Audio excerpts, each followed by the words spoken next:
ব্যথা কি কমেছে? ব্যথা কিছু কমছে। কিছু কমেছে?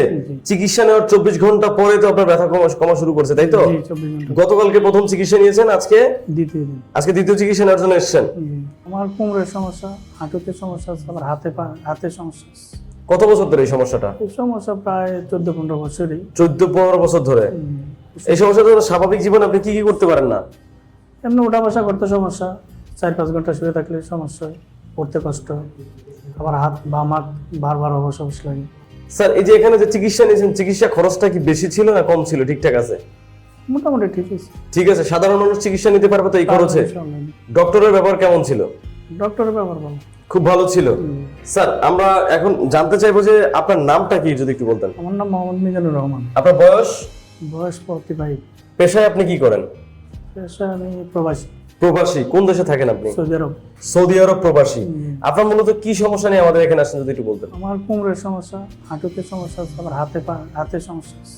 কত বছর ধরে এই সমস্যাটা? এই সমস্যা প্রায় 14-15 বছরই। 14-15 বছর ধরে এই সমস্যাটা হলো। স্বাভাবিক জীবনে আপনি কি কি করতে পারেন না? এমনি উঠা বসা করতে সমস্যা, 4-5 ঘন্টা শুয়ে থাকলে সমস্যা হয়, পড়তে কষ্ট, আবার বাম হাত বারবার অবশ লাগে। এই বাম হাতটা?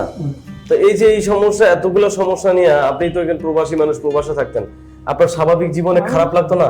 লাগতো তো অবশ্যই। আমি তো প্রতি বছর এসে চিকিৎসা নিই, কিন্তু এই হাসপাতালে, এই হসপিটাল যাই, ওষুধ খাই বাস। কিন্তু এই হসপিটালের খবর কি কখনো জানেন না? এটা আজকে স্যারের ভিডিওগুলো আমি আজকে প্রায় 8-9 মাস, 1 বছরের মতো দিই। 1 বছর মতো দেখতেছেন প্রবাসে বসে বসে। এর আগে কতজন ডক্টর দেখেছেন সব মিলিয়ে? কম 10-12 জন তো হবে। 10-12 জন ডক্টর দেখেছেন, কিন্তু কারো কাছে কোনো সমাধান পান নাই? সমাধান পাই না। ঔষধ খান, একটু ভালো থাকেন, আমার যে সে হয়ে যায়। আচ্ছা আচ্ছা আচ্ছা। তো পরবর্তীতে আমাদের এখানকার সন্ধান কিভাবে পাইলেন? এখানে আমি ভিডিওতে দেখছি, ফেসবুকে পাইছি স্যারের ঠিকানা। ফেসবুকে স্যারের ঠিকানা ভিডিওতে পেয়ে এখানে আসছেন? আচ্ছা আচ্ছা। তো এখানে আসার পরে স্যার কি বলছিলেন? স্যার বলছেন ইনশাল্লাহ ঠিক হয়ে যাবে। স্যার আমার এমআরআই দেখছে, স্যার বলছিল ঠিক হয়ে যাবে। এমআরআই দেখে বলছেন ইনশাল্লাহ চিকিৎসা নেন, ঠিক হয়ে যাবে। স্যার কি আপনার এমনিতে কোনো টেস্ট দেয় নাই? তাই এমনি কোনো টেস্ট দেন, কোনো ভিজিট নেয় নাই? কোনো ভিজিটও নেন নাই। বা কোনো ঔষধ খাইতে দিছিল? না ওষুধ নেন নাই। কোনো ঔষধও খাইতে দেয় নাই? তাহলে তো আপনার তো এই জায়গাতে কোনো খরচই নেই। অন্য ডাক্তারের কাছে গেলে তো প্রথমেই টেস্ট লাগাও, এত টাকা। তো যে কোনো ডাক্তারের কাছে গেলে তো টেস্ট লাগে।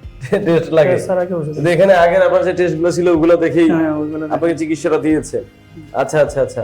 আপনাকে মোট কয়টা সেশন নেওয়ার জন্য বলেছে স্যার? আমাকে বলছে 10 দিন থাকার জন্য। 10 দিন থাকার জন্য। তা প্রথম দিন চিকিৎসা নেওয়ার পরে আপনি এখন অনেক ভালো ফিল করতেছেন? আলহামদুলিল্লাহ মোটামুটি। এমনকি চিন্তা করতেছেন 10 দিন চিকিৎসা নেবেন জি 10 দিন চিকিৎসা। নাকি এখনই চলে যাবেন? না আমি 10 দিনে থাকবো।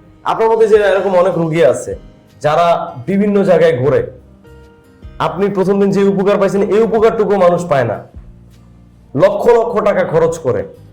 তাদের উদ্দেশ্যে আপনি কি বলতেছেন ডক্টর রাশেদ আবু সম্পর্কে? আমি বলতে চাই যারা আমার মতো ভুগতেছে তারা রাশেদ অ্যাডভান্স আকুপাংচারে আইসা চিকিৎসা নেওয়ার জন্য অন্তত একদিনের জন্য হলো, 24 ঘন্টার জন্য হলো অন্তত নিয়ে তারা টেস্ট করুক, তখন তারা বুঝতে পারবে যে তারা সুস্থ হচ্ছে কিনা। দর্শক দর্শক আমরা এইটাই বলবো যে আপনারা যারা এই সমস্যাগুলোতে ভুগতেছেন, বা আপনারা যারা কোমর ব্যথা, ঘাড় ব্যথা, হাঁটু ব্যথা, এই ধরনের সমস্যাগুলো ভুগতেছেন, অ্যানকাইলোজিং স্পন্ডিলাইটিস, হিপ জয়েন্টের সমস্যা, পিএলআইডি, ব্যাক পেইন, নি পেইন, নেক পেইন, মানে ঘাড়ে ব্যথা, এই সমস্যাগুলো যারা ভুগতেছেন তারা অন্তত একদিনের জন্য এখানে আসেন, চিকিৎসা নেন, এবং আশা করি আপনারা সুস্থ হয়ে বাড়ি ফিরে যাবেন, তাই তো? ইনশাআল্লাহ। অন্তত একদিনের জন্য আসেন, একদিনের জন্য আসলে আপনি বুঝতে পারবেন যে আপনি সুস্থ হচ্ছেন কিনা। স্যার, আপনাকে অসংখ্য ধন্যবাদ আপনার মূল্যবান মতামত দেওয়ার জন্য। আমরা আপনার সাথে আবারও দেখা করব। আপনার যেদিন 10তম চিকিৎসা, মানে 10 দিন যেদিন আপনার চিকিৎসা নেওয়া শেষ হবে, সেদিন আমরা আপনার সাথে আবারও যোগাযোগ করব এবং আপনার চিকিৎসার আপডেট আমরা জানবো। ইনশাআল্লাহ। আল্লাহ হাফেজ স্যার, ভালো থাকবেন। আসসালামু আলাইকুম। ওয়ালাইকুম আসসালাম।